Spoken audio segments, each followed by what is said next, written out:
Hi everybody, and welcome back to Kevin's Upfront Opinion again this morning. So, I got contacted late last night, about 11 o'clock last night, by an organisation that I've worked with in the past. Okay, and they asked me if I would be willing to take a look at why men cheat. But not why just men cheat, but also why women cheat and the statistics. And I thought, oh God, this is going to open up a can of worms. And the main reason they asked me was that they knew that there was a point in my life when my life went bad. Okay. And I became a serial cheat. Okay. Now, this is the type of video where I've got to do it into 3 parts. So I've got to do it about men, got to do it about women, and then look at the stats, because the stats are pretty bad. Okay, and you would actually be quite surprised. So the fundamental reasons, I thought I'd look at the reasons and then take a look at myself. Okay, so why do men cheat is the fundamental question. And there's a whole list of reasons. And in my point of view, a lot of them are bloody cop-out bullshit excuses. Okay, basically blaming the other partner. Okay, and in my point of view, you've got to take accountability for your actions. Okay, and there's no other argument about it. Okay, so these are, I think there's about 13, 14 excuses, and that's what they are. They're bloody excuses for cheating. Okay, so here we go. Emotional disconnection. Okay, so you're not emotionally connected to your partner anymore. Validation. Sexual fulfillment. Obviously, your partner, whether that's wife, girlfriend, whatever, isn't doing it for you anymore. A bit of excitement, and trust me, we'll come to that a bit later. The novelty of actually doing it. The escape from your normal routine, because it might have got a bit boring. You know, you might be used to just getting up 6, 7 o'clock in the morning, going to work, doing your job, coming home, doing dinner or having your dinner if your partner's done your dinner, put the kids to bed, maybe sit up here and watch a bit of Netflix or Prime with your partner, and then go to bed, and then do the same thing all over again. So maybe you want to escape from the routine. Built up anger, low self-esteem, lack of love in the relationship.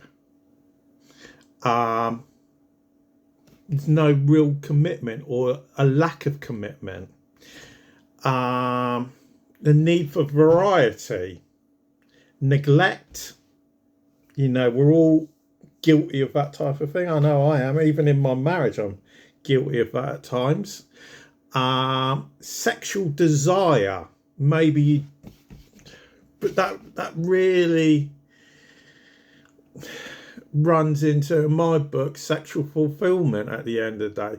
Circumstances, you know, maybe you've been going through a bad period. And the biggest one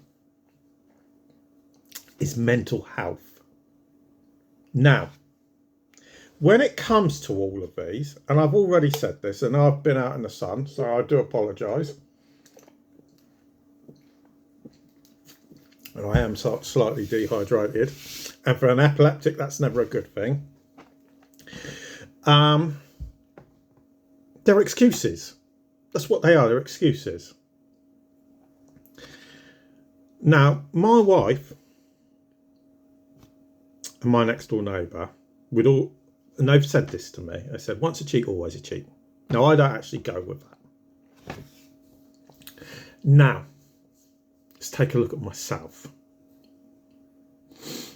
And I don't really want to be doing this. Now, if I'm brutally honest, and I know my wife watches all of my TikToks, she watches all my YouTube videos, everything that goes on Facebook. So it's not good for me actually doing this, because there was a point in my life where everything went bad. And that's when I started cheating on women. Okay. So I can put anger into it. I can put low self-esteem into it. I can put mental health into it. I can't remember if I said anger.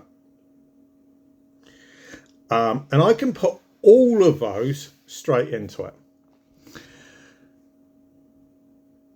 And I suppose you could put circumstances. So this is what happened. And I'm not about to try and have a dig at the person.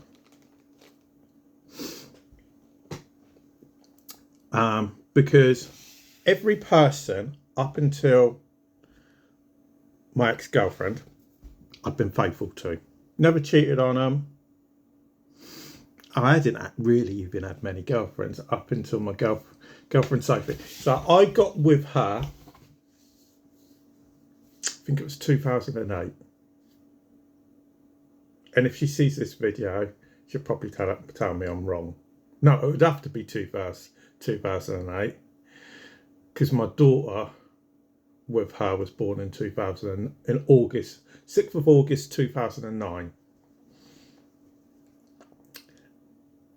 And it went bad. It went as bad as you can imagine. And it wasn't because of Sophie.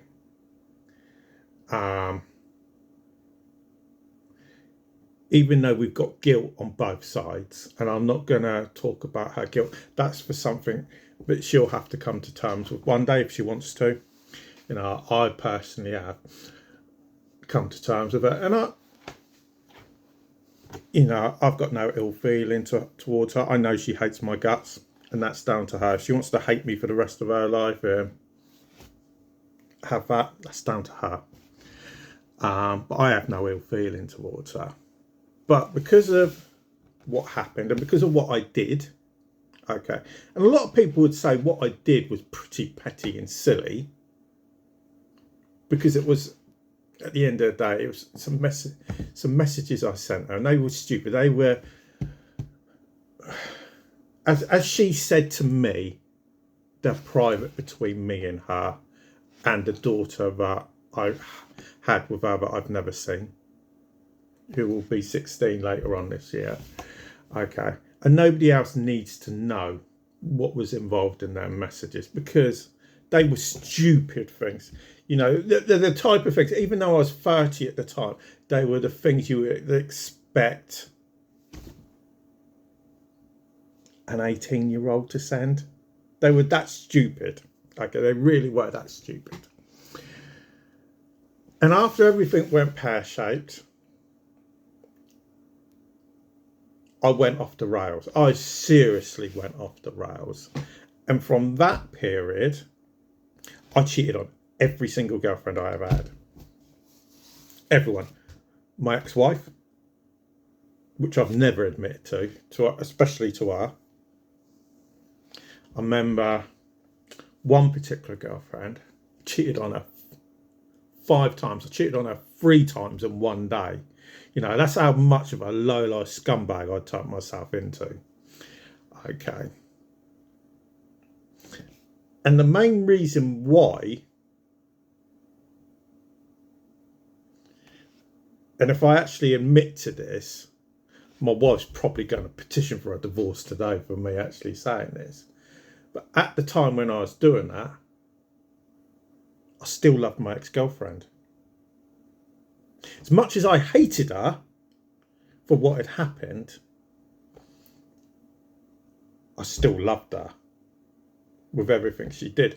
And it brings me back to a saying that I saw recently, where the quotation was, "You let the people hurt you the most who you care for the most." And I saw that on Facebook. It was a quotation I saw on Facebook. And I thought, they've actually got a point there. And eventually I got to the stage where I thought, I've got to stop doing this. I'm actually destroying my life. And if I don't stop doing this, because all I was doing was sleeping around, my own sister used to call me a male slag. That's what she used to call me. Okay. And even my own nieces and nephews would call me it, because they knew, I'm not going to try and pretend that I'm some kind of hunk. I may say it to my wife and kids, and I may say it to my wife's friends, saying, what woman on this planet could resist this gorgeous temple of a body? But that's ego. Do I actually mean that? No, I don't mean that for a second. I'm no Brad Pitt at the end of the day. I certainly ain't got his money. I may be able to charm a few people here and there, but, would I do anything now? No. And to be honest, I get off, even my wife knows I get off with it on a regular basis, and I will turn them people away. As soon as people start going down that route, I have no interest.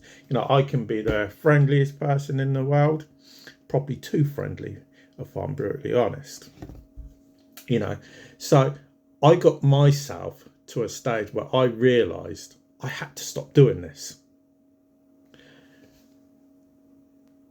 And you have to own the mistakes that you've made in the past. And by cheating, I lost everything. I could have possibly, I'm not saying that I would have, I could have possibly tried to fight for my ex-girlfriend to get her back. I could have possibly fought to see my daughter.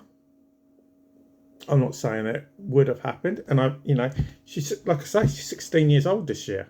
I've still never seen her. And that breaks my heart. Every damn day that breaks my heart. The amount of times I've cried my eyes out. And that's not easy for a man to admit to. When you cry because you've never seen your own kid. I've got 5 other children. Well, technically 6, because I've got a stepdaughter. And I try to treat her as my own. She may not speak to me at the moment. So I always consider her as my own, because her father's, it pisses me off, to be honest, because he won't give her the time of day. And she don't deserve that. She really doesn't. As much as I may moan and bitch and whine about her on a regular basis, especially to my wife, she don't deserve the treatment that she's got. But then I look at myself and think, I'm just as bad as him, because I haven't been in my own daughter's life. And I've got no excuse for that. And the only thing I can say is, because of the way that I led my life, and that was especially because of what I did after I separated from one woman and went bad, well, I have nobody to blame. So when it comes to all these, this is just excuses.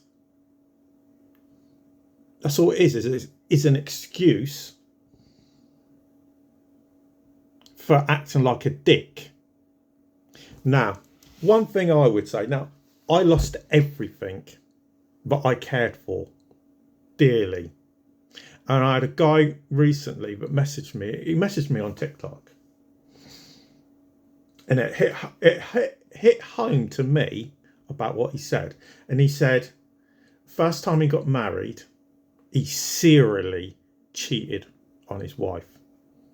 And he lost everything. He lost the house, lost his wife, probably lost a lot of money.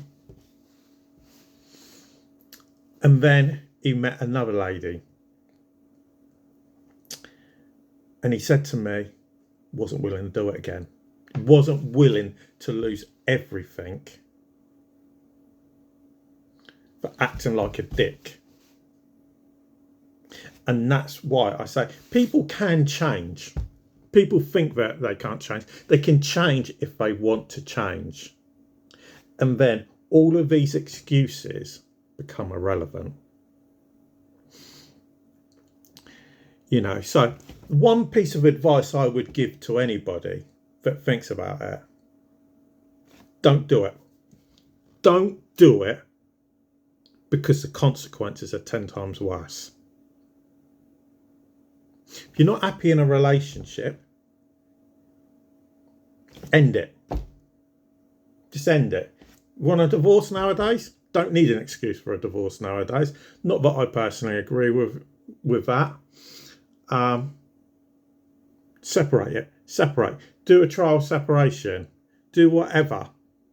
Do not end up taking one of them excuses, because it ain't worth it. So I hope this helps somebody out today. Now, these are the excuses, okay, the top excuses at the moment, but that's what they are. They're just an excuse for acting like an ass. So I hope this helps somebody out today, but for now, thanks for watching, and I'll speak to you again a bit later.